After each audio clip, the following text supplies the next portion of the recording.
Peristiwa pemberontakan PKI pada tahun 1965 tidak hanya dilakukan oleh anggota PKI yang berasal dari golongan sipil. Para tentara di dalam tubuh militer yang berasal dari golongan kiri juga turut terlibat dalam melakukan pemberontakan. Orang-orang PKI kala itu seperti berada di atas angin.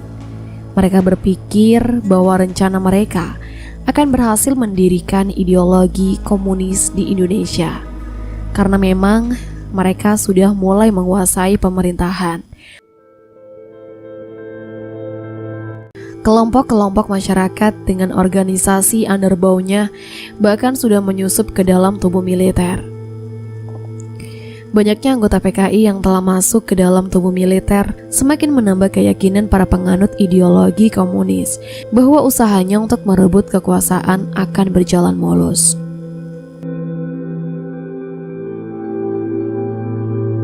Sahabat berbagi sejarah rahimakumullah.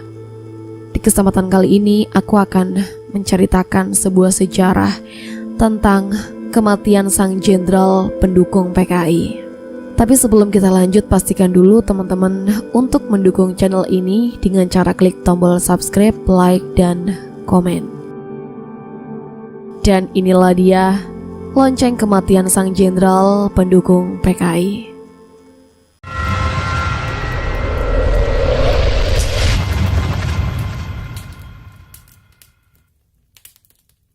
Salah satu petinggi militer yang terlibat dalam pemberontakan tersebut adalah Brigjen TNI Mustafa Syarif Suparjo, satu-satunya jenderal yang terlibat dalam peristiwa Lubang Buaya tersebut.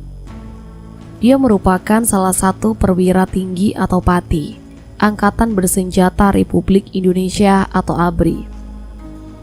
Mengutip catatan yang ditulis oleh Hendro Subroto dalam buku berjudul Dewan Revolusi PKI, seorang perwira menengah TNI Angkatan Darat, Mayor INF Imam Santoso, terbang ke Jakarta dari Kalimantan Barat bersama Suparjo.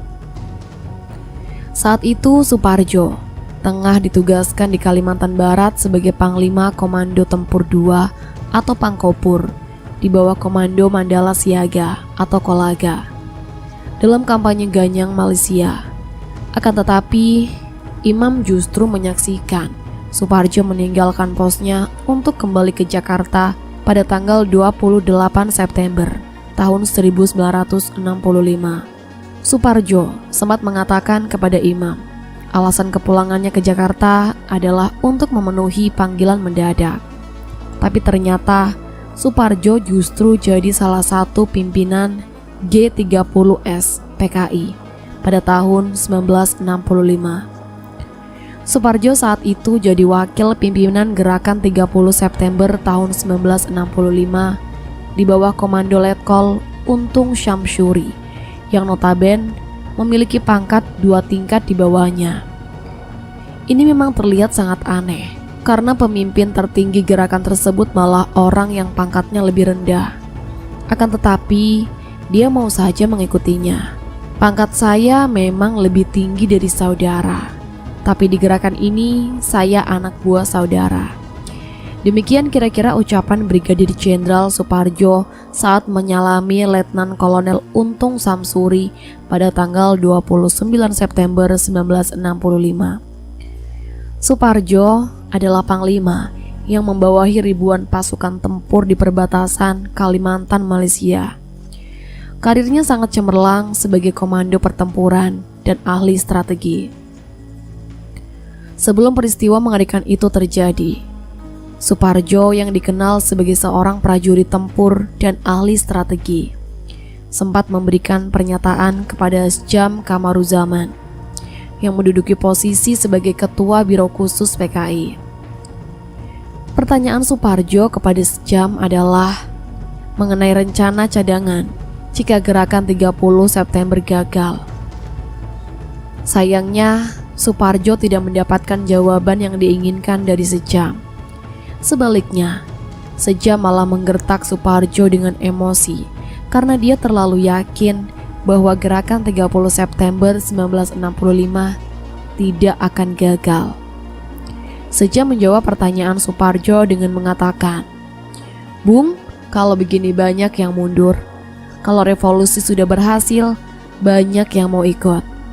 Dalam peperangan, skenario mundur bukanlah pengecut. Dalam setiap pertempuran selalu ada skenario mundur jika tidak bisa memenangkan pertempuran. Tapi itu tidak berlaku untuk Sejam dengan gaya yang menggebu-gebu."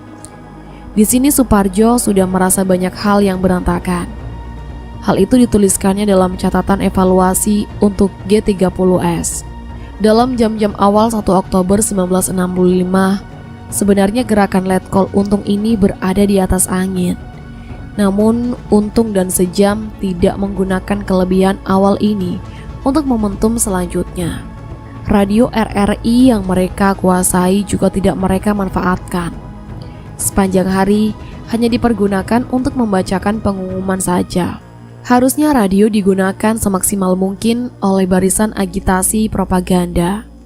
Satu kesalahan fatal lain adalah soal logistik. Untung kehilangan banyak pasukannya gara-gara nasi bungkus. Pasukan Bima Sakti yang berdiri dari Yon 530 dan Yon 454 berjaga sehari penuh di lapangan Monas. Tapi tidak ada yang mencukupi kebutuhan mereka. Tanggal 1 Oktober 1965, dari pagi hingga petang, pasukan itu tidak diberi makan. Akhirnya pasukan itu pun kelaparan setengah mati. Padahal dalam pertempuran seharusnya perut dalam keadaan kenyang. Siapa juga yang mau bertempur kalau perut dibiarkan keroncongan? Maka ketika Soeharto mengutus utusannya untuk membujuk Yon 530 agar kembali ke Kostrad, tawaran itu langsung saja dipenuhi. Semua kemacetan gerakan pasukan disebabkan diantaranya tidak ada makanan. Mereka tidak makan semenjak pagi, siang, dan malam. Hal ini baru diketahui pada malam hari ketika ada gagasan untuk dikerahkan menyerang ke dalam kota. Tapi terlambat. Yon 530 sudah bergabung dengan Kostrad dan Yon 454 sudah berada di sekitar Halim. Tidak mungkin lagi memerintahkan mereka menyerang. Gerakan 30 September akhirnya gagal dan membuat Suparjo melarikan diri dan bersembunyi. Suparjo adalah tokoh G30 SPKI yang tertangkap paling akhir di antara rekan-rekannya seperti Sejam, Dipa Nusantara, Aidit, dan Letkol Untung. Perintah untuk menangkap Suparjo datang dari Letjen TNI Soeharto, yang saat itu menjabat sebagai Panglima Komando Cadangan Strategis Angkatan Darat atau Pangkostrat. Kepada Panglima Komando Daerah Militer atau Pangdam 5 Jaya, Brigjen TNI Amir Mahmud, Amir pun langsung bergerak cepat membentuk operasi intelijen dengan tim khusus bersandi Kalong. Dinamakan demikian karena tim operasional bergerak di malam hari seperti Kalong. Operasi Kalong dipimpin oleh Kapten CPM Suroso. Personelnya berasal dari Kompi Raiders Kodam 5 Jaya yang dipersiapkan sebagai pasukan tempur. Selain itu, kelompok pengintai di bawah pimpinan pembantu Letnan M. Afandi bertugas mencari informasi persembunyian Suparjo. Pada 10 Januari 1967, sebagaimana dilansir Majalah Angkasa volume 17 tahun 1968, lokasi persembunyian Suparjo diketahui berada di Komplek KKO Cilincing, Jakarta Utara.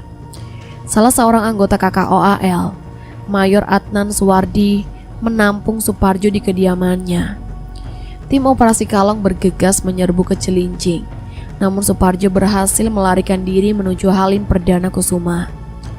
Dalam Dinas Sejarah TNI Angkatan Udara menulis, tepat pada hari Idul Fitri tahun 1967, Satgas Kalong mencium keberadaan Suparjo di rumah seorang prajurit Auri di Halim. Intel gabungan bersama polisi militer AU menggerebek tempat itu. Ketika mereka menggerebek tempat tersebut, tidak ada orang yang ditemukan di sana. Tetapi petugas curiga karena menemukan kopi yang masih panas, jejak kaki di tembok mengarah ke atap, dan TKP atas nama Muhammad Syarif dalam kantong baju yang digantung. Mereka yakin kali ini Suparjo tidak akan lolos. Letnan Rosjadi berteriak, "Ayo turun, kalau tidak saya tembak." Terdengar jawaban dari atas, "Baik, saya turun."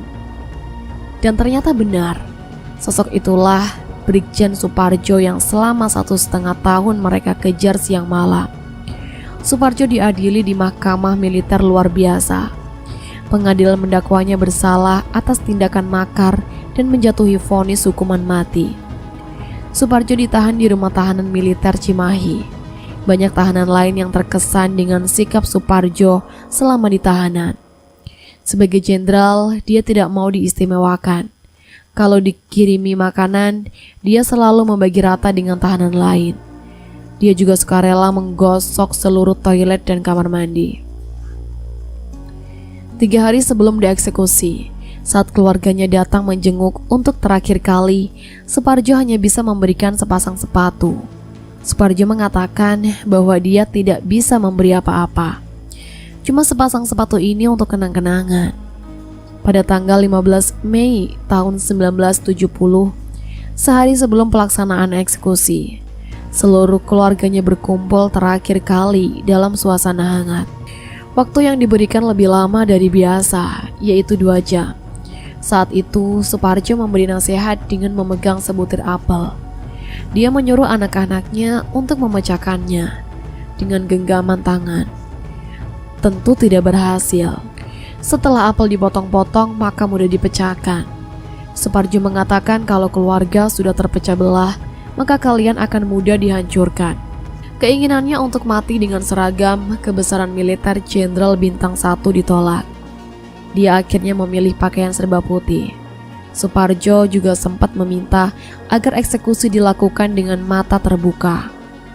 Tapi setelah dibicarakan dengan keluarga, niat itu urung dilaksanakan. Dan itulah tadi akhir hayat Jenderal Suparjo yang harus menjalani hukuman mati karena terlibat dalam pemberontakan PKI.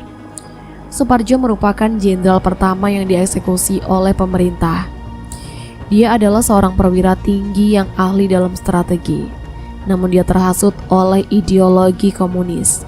Setelah 1 tahun lebih dalam pelarian, dia akhirnya tertangkap tanpa melakukan perlawanan.